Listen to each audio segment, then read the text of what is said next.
Hoy analizaremos las técnicas de Botox de moda y daré mi opinión. Soy Igor Patrin, médico cosmetólogo. Comencemos.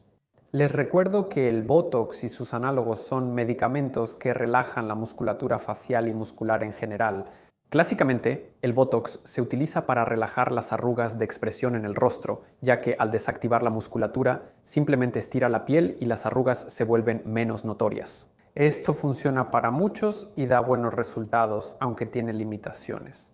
Así, por ejemplo, en algunas personas, al alisar las arrugas, las cejas se bajan o se forma un pliegue poco estético, o simplemente cuando vas con el doctor y pagas por el procedimiento de la terapia con toxina botulínica, realmente quieres que tus párpados se levanten así, pero eso no sucede. Así, los pacientes buscan resultados y los doctores ofrecen técnicas cada vez más novedosas, algunas muy interesantes. Algunas solo buscan llamar tu atención en redes sociales y atraer a la consulta. La primera técnica para alisar arrugas y levantar la ceja, manteniendo la expresión facial y evitando que la ceja baje. Es una técnica en la que las inyecciones se aplican en la parte del cuero cabelludo. Son literalmente 5, 6, a veces 8 puntos que se aplican aquí y según la idea supuestamente levantan las cejas. Cabe mencionar que la técnica no es nueva, existe desde hace décadas y aún se utiliza. Mi opinión sobre ella es más bien negativa, aunque sea solo porque simplemente no entiendo con qué puede funcionar aquí el Botox. Si levantas las cejas, notarás el límite de tu músculo. Arriba solo está el casco tendinoso o aponeurosis. Si inyectas Botox ahí, no llegarás a su objetivo ni actuará en el músculo. Y lo más probable, simplemente no obtendrás nada en absoluto, es decir, no habrá ni efecto positivo ni negativo. Otra variación de esta técnica es inyectar Botox en la parte superior del músculo frontal. La idea aquí es que al relajar esta parte del músculo, reflejamente fortalecemos la acción del músculo occipital. No lo vas a creer, pero la frente y la nuca forman un solo músculo. Están conectados entre sí por un casco tendinoso, es decir, es una unión, por decirlo así. Y aquí está el vientre de un solo músculo. Por eso se cree que al relajar aquí se puede aumentar el tono del músculo occipital, provocando un efecto lifting. El lifting puede darse, sobre todo en pacientes jóvenes con buen tono y movilidad en el músculo occipital.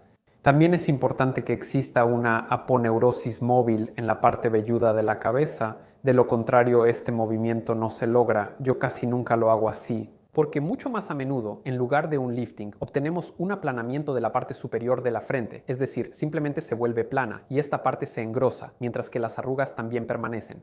Veo ese efecto constantemente en mis pacientes que usan esta técnica. La siguiente técnica de moda es cuando el Botox se inyecta solo en 2 puntos de la frente, normalmente un poco hacia el centro de la línea que pasa verticalmente desde las pupilas y literalmente así es. Si se inyecta el producto en estos 2 puntos, se considera que se pueden relajar parcialmente las arrugas de la frente y al mismo tiempo ayudar a elevar, o mejor dicho, a hacer un lifting de las cejas. ¿Cómo sucede esto? Resulta que cuando relajamos esta parte del músculo, de manera refleja fortalecemos la parte lateral del músculo y gracias a esto obtenemos el efecto de lifting. Este método funciona y es ideal para quienes buscan cambios muy sutiles, enfocándose en un lifting de cejas más que en alisar arrugas de la frente. Sus variaciones también incluyen métodos en los que la toxina botulínica se aplica no en 2 puntos, sino en aproximadamente 7 u 8 puntos, distribuyéndose uniformemente en la parte superior de la frente. Esta parte sigue activa. Hace unas semanas obtuve la certificación en la Academia Americana de Medicina Estética, donde se demostró la técnica como una opción de uso oficial de la corrección de arrugas con toxina botulínica. Para la mayoría, el método es útil si solo se busca limitar un poco el movimiento sin bajar las cejas. Usar pocas unidades tiene desventajas. Además, para algunas personas, si se sigue exactamente este método, puede llevar al engrosamiento del reborde frontal, lo cual es especialmente indeseable para las mujeres porque provoca masculinización. pero el método existe y es aceptado por la mayoría de los especialistas, así como en los últimos consensos profesionales, es decir, en los documentos. Sí, donde los doctores más reconocidos confirman su opinión, donde se realizan investigaciones de todos los datos científicos. En resumen, este método es muy efectivo y tiene su lugar. El siguiente es el levantamiento de cejas, ahora muy popular en redes sociales. La esencia es que se inyectan varias unidades del producto en las colas de las cejas. Y quiero decir que, aunque este método ahora se promociona como algo nuevo, existe más o menos desde el mismo tiempo que las inyecciones de Botox en el rostro en general. Por mi experiencia, esto funciona porque relajamos los músculos que bajan la ceja y realmente logra un levantamiento de 1 o 2 milímetros hasta 4 milímetros hacia arriba, suficiente para un efecto de rostro más descansado. En la cosmetología, cualquier método efectivo suele modificarse para mostrarse en redes sociales y atraer atención. Así surgió su variación cuando, además de las inyecciones en esta zona, el producto también se aplica en la región temporal, cubriendo toda esta parte. Esto se llama lifting temporal con Botox. Para mí es incomprensible porque los músculos que usamos terminan aquí y parece que en la capa superficial no hay músculos que ayuden a levantar las cejas.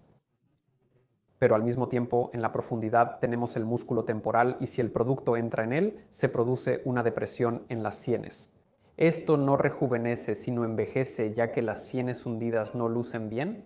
Últimamente, especialmente en el segmento de habla rusa, digamos en el mercado de habla rusa, se ha puesto de moda usar Botox en la zona parotídea, aunque no hay una explicación clara del mecanismo de acción en estos puntos. Se dice que aquí está la fascia de la glándula salival parótida y supuestamente si desactivamos, es decir, tratamos con Botox aquí, esto contribuye al lifting y debería formar parte del lifting Nefertiti, cuando el Botox se inyecta en el cuello y el contorno del rostro. En este complejo también se aplican inyecciones obligatorias en el músculo macetero, que baja la cara. Es difícil decirlo en esta versión, no he probado este método porque no entiendo bien cómo funciona. Si no entiendo algo, no lo probaré en mis pacientes. Si alguien ya lo hizo, compártalo en los comentarios. Pero las inyecciones en el músculo macetero en sí mismas me parecen injustificadas, porque el músculo macetero no está unido a la piel y no participa en la formación, en el peso del óvalo facial. El macetero mueve la mandíbula inferior, a diferencia del músculo del cuello que tira de la piel hacia abajo. El platisma inicia en las comisuras de la boca y termina cerca de las clavículas. Esto es la relajación de este músculo del cuello, es decir, el músculo superficial del cuello. El platisma ya es un clásico para inyectar toxina botulínica. Y tenemos suficientes datos que demuestran que esto ayuda a lograr cierto levantamiento y a reducir la prominencia de estas papadas. Esto realmente funciona, especialmente en pacientes en los que se nota el músculo y que está en tensión. Al hacer estos movimientos vemos claramente este músculo y cómo se entrelaza en el óvalo facial caído. En ese caso, realmente se puede lograr un efecto. Otra técnica que me gustaría considerar son las inyecciones de Botox en la nariz. Clásicamente esta técnica puede usarse para afinar la nariz. En las personas que suelen hacer este movimiento, ensanchan la nariz gracias a un músculo que se llama así, músculo dilatador de las narinas. En latín se llama aliquanasi.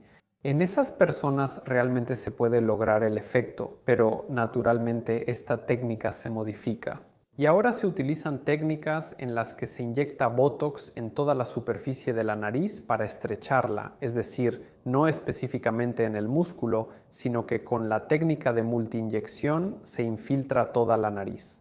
Hay pocas pruebas de esta técnica, pero se considera que en este caso el efecto no es solo puntual sobre el músculo, sino también sobre el complejo sebopapilar, es decir, sobre el músculo que levanta el vello, y su relajación provoca que el poro se cierre, lo que lleva a un estiramiento general de la piel y a la reducción de los poros. Aunque esta técnica es off-label como la mayoría de los métodos que mencionamos hoy, tiendo a pensar que sí funciona.